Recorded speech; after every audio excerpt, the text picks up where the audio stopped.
Okay, this is just going to be a unscripted ramble from me. Just talking about emulation and ROMs and the legality of everything. A lot of my recent streams have been emulation, and so far, all of the games that I've emulated have been from ROMs that I've downloaded.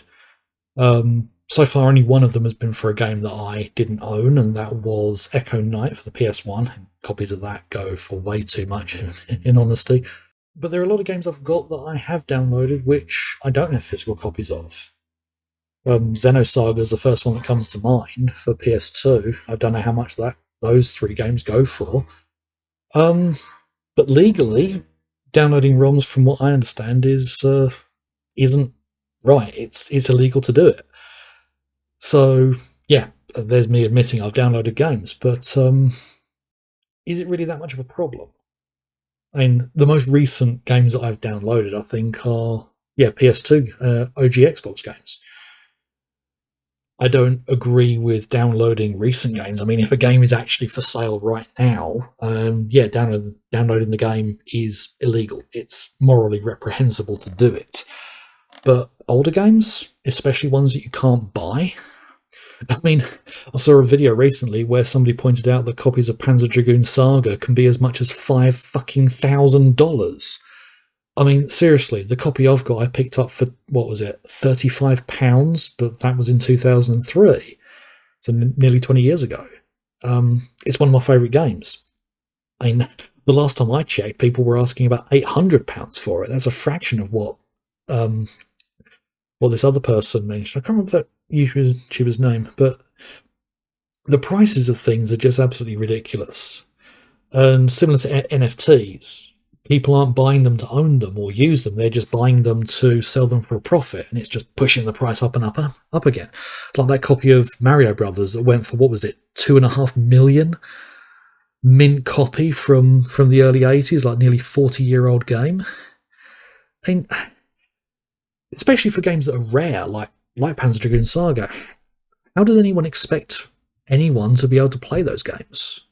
Yeah, if you're an enthusiast and you want to play them, what do you do? Yeah, you can't buy Panzer Dragoon Saga. Well, unless that's changed since I've recorded this. You either pay stupid amounts of money to be able to get it, or you download it. Now, my personal view is, if the company who owns the game has not made it available for whatever reason, there may be legal issues that's stopping them, like distribution, arguments and such. But if it isn't available for sale, legitimately, who are you harming by downloading it? Well, ultimately, the people you're harming is the second-hand market. But when you look at the prices of some of these games, you might as well just call them scalpers, because that's kind of what they are. They're taking advantage of scarcity in order to bump the prices up. And as I mentioned earlier, some people are not buying the games with the intent of playing them. They're buying them with the intent of selling them on for a profit. And that just drives the prices up, and eventually there's going to be a crash. So with something like Panzer Dragoon Saga, I think we are going to see prices drop, because it'll get to the point where the only people buying them are people who want to sell them for a profit. And then they'll start to realise that they're just changing hands between people who just want to make a quick buck, and they won't be able to sell them. And eventually they'll have to start selling them at a loss, at a massive loss. Even when I was collecting retro games, I mean, we're talking like 10, 15 years ago, I was buying loads of games, especially from Japan, off eBay. The most I ever paid for one game, I think, was £120, and that was a copy of Sega Gaga Collector's Box Edition for the Dreamcast. I mean, heck, I got Radiant Silvergun for the Saturn, complete with the spine card, for about £90. And at that point, I'd seen the game going for about 160. There's no way in heck I would have paid that much back then. I mean, now, I don't know how much that game is, because they did do a re-release on the Xbox. But it's a tricky one. I've seen some people arguing there's a lot of misinformation about emulation as well. And what I've seen, emulation itself is not illegal. Because if it was, then the emulators that have been released legitimately would also be illegal. Yeah, it's like I can't remember which one it was, but one of the PlayStations running older PlayStation games. I can't remember if it was a PS3 or PS4, but one of them used an emulator to run the older games. If emulators were illegal, then that would be illegal as well. And so those people who want to argue, oh no, that's a legitimate one because it was done by the company who made it. Here's the thing. These people argue that emulation is illegal. Just flat out, emulation. And it's not. What's illegal is the software distribution. Things like the games, obviously, and also the BIOSes for many consoles. I've seen emulators coming out in recent years, like the Dolphin emulator, that don't even need the BIOS to run. I'm currently playing Paper Mario 1000 Year Door for the GameCube, and that emulator does not have the BIOS. The only thing that I've got that is copyrighted software is the game itself. So, yes, I did download that copy, but it was a modified version. However, I do own a physical copy of the game. So there is the argument that a ROM is a backup, but the copy I've got isn't the same version. It's been slightly modified to put a few things back to how the Japanese version was, or at least an English variation on that. Is it legally wrong for me to have done that? Well, kind of, yeah. But at the end of the day, who am I harming? Because is Paper Mario and 1000 Year Door available to buy on Switch? I don't believe so. And I haven't actually looked at the Switch library to know for certain. But I do own a physical copy of the game. So that's my argument. It's not the exact same version, but it is the same game. Similarly with other games, I've downloaded some Xbox games as well for the Zemu emulator, or XEMU, however you want to pronounce it. A couple of them I do have physical copies of, a couple of them I don't. There's a PC game, or actually a couple of PC games I've picked up recently that you can't legitimately buy anymore. You can only get the actual old copies, the No One Lives Forever games. I do have both of those in the original releases, but you can't install them. They don't run on Windows 10. And also there's Contract Jack. I never actually picked up a copy of that one, but there was a release that was done by someone, I don't know who. This was after there was a whole license issue happening with the potential remake of those games. It's the original games, but they've been modified to run better on modern systems. They're still not perfect, but they run a heck of a lot better than the ones on the discs. Is it legally wrong to download those? Well, kinda, yeah. But who's stopping people? That website where I downloaded the No One Lives Forever games and Contract Jack is still live. And people are free to download it. Yeah? And the other one I picked up, that was the first one I thought of, Manhunt 2. Yeah, there's arguments about whether it's a good game or not, or whether it's a tasteful game or not. But I wanted to play the PC version. Now, I even went to Rockstar support about it, because if you go to Rockstar Store, I'm not sure if this is the case for all regions, but I found on the Rockstar Store there is a page for Manhunt 2 on PC. It even has a buy button. But you click that button, nothing happens. Or at least nothing visible happens. I went to Rockstar support to ask about it, and they just said, oh, we don't sell the game. So I asked them, is there anywhere I can buy the game? And they said, oh, we don't support third-party sellers, which I knew straight away was a bullshit answer, because you can get Rockstar's games like GTA 5, Red Dead Redemption 2 on places other than the Rockstar Store. You can get them on the Epic Games Store. You can get them on Steam. I think you can get them on GOG as well. So it's pretty obvious Rockstar want nothing to do with that game. But I still wanted to get it. So where did I find it? Well, strangely, even though for PC the game was only ever legitimately available as a download, and I think that was only really for a short while, there are ISOs out there for the game on DVD. And the one that I found had a no CD hack on it as well.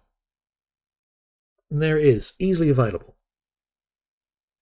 Is that piracy? Well, yeah, it is. But the people who own the game have no interest in selling it. So what do?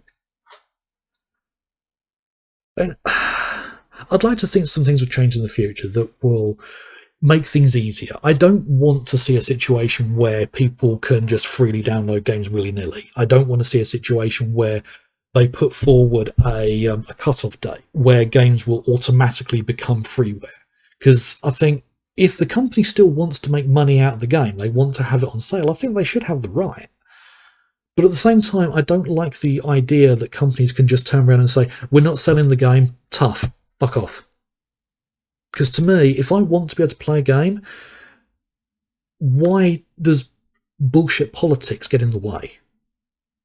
Maybe I'm in the wrong. Yeah, I'm an enthusiast. I like older games. And there are some games that I really want to be able to play. Policenauts is another one. I do have a physical copy of the game. Yes, it's the Japanese release on the Saturn. I downloaded the ROMs for the English patched version. Now, technically, what I should have done was put the discs into my machine, rip them, and patch those ISOs. But if I'm being honest, I couldn't be bothered. Yeah. And at the end of the day, the ROMs that I downloaded are pretty much identical to the ROMs I would have produced. Yeah. And is the sales of Policenauts going to be damaged by downloading the game? Well, no, because you can't buy it. There's nowhere online that you can legitimately buy the game. Same with Panzer Dragoon Saga. Same with Snatcher. Same with Echo Knight. The two Lunar games. I mean, yes, they are being re-released on the Mega Drive Mini, but in Japan only. They made a conscious decision. Well, it may have not been entirely that blunt, but they chose to not put the games on the American release. Yeah, and those two games were among the most requested for the Mega Drive Mini, or the Mega Drive Mini 2. The fact they're not on there tells people, in a kind of indirect way, that the publishers have got no interest in re-releasing the English versions. It could very well be a licensing issue that Sega couldn't come to an agreement with whoever owns the two games to get them released on it. Maybe they're still working on it to try and get them made available at a later date. The same could be said about Snatcher, because I can tell you one thing, Snatcher is the single most requested game for the Mega CD to get a re-release. Yeah. It is such a rare game now. It probably is the most expensive English-released Mega CD game. Actually, except for Surgical Strike, which was only released in Brazil for the 32X CD, but that's kind of a weird case. But definitely Snatcher is one of the most requested Mega CD games to get a re-release. And if they did put it out, it would sell like crazy. Same as Panzer Dragoon Saga. If Sega took the emulator that they used to release the two Cotton games for the Switch to put Panzer Dragoon Saga out, it would sell like crazy. I mean, there's also a possibility there'd be loads of reviews jumping up saying the greatest game that was actually shit. Because at the end of the day, the game's broken. It was rushed to release, and simply because they had no choice, it was either rush it or not release it at all. The game's got a lot of problems. It's glitchy and has a lot of issues. But even despite that, it's one of my favourite games. But I'm speaking from somebody who played it back in the day, nearly. I played it in 2003 originally, when I picked up my copy. But for people now, the game's nearly 25 years old. And maybe that's what they're waiting on. Yeah? 2023 will mark 25 years since Panzer Dragoon Saga came out, so they may be waiting for that. But the remake of the first Panzer Dragoon didn't do well. And I picked up copies on both the Switch and the PC. And if I'm being completely honest about it, I haven't played them. Simply because my game library is just ridiculous. But I still bought them. And the reason I bought both was partly because I wanted to support the idea that this would lead into a remake of Panzer Dragoon Y. But since the first one came out, there's been nothing. There's been no comment about the remake of Panzer Dragoon Y at all. And there is Azel Resurrection, a fan project to try and put together a proof of concept to take to Sega to talk about a remake. And that's how Streets of Rage 4 came along. Is that going to work? There's no guarantee. In fact, there's a very high probability it won't. Because there could be licensing issues. We don't know where everything lies. I mean, another game that sat in licensing limbo for a long while was Total Annihilation for PC, because the company that made the game, Cave Dog, they owned the IP. And when they fell apart and all the people went in different ways, nobody knew who actually held it. Nobody knew who owned the license. And so it was a long while before it actually got resolved so the game could be re-released. And for games that are still in that situation, what do we do? Yeah? And what do you do if you want to be able to play Snatcher, Panzer Dragoon Saga, Echo Knight, all the Lunar games? Yeah? What do you do if they're not legitimately available? Yeah? Do you not play the game, or do you commit software piracy? I think in the grand scheme of things, when it comes to these older games, these companies are not going to make huge amounts of money from them. And they're not making money from them now. So I'd say if you want to download them, just remember one thing. You are technically committing software piracy by downloading the games. But if the game does come available at some point in the future, and if you've downloaded that game, I'd say you're morally obliged to buy a copy, even if you're not going to play the new version. Yeah? If you download Panzer Dragoon Saga now, and Sega makes it available in 2023, you should buy it, even if you don't have a Switch, because I think that's where it's going to come out, if it does. But I think it's unlikely. A similar thing with Snatcher. I don't think Konami are going to release it.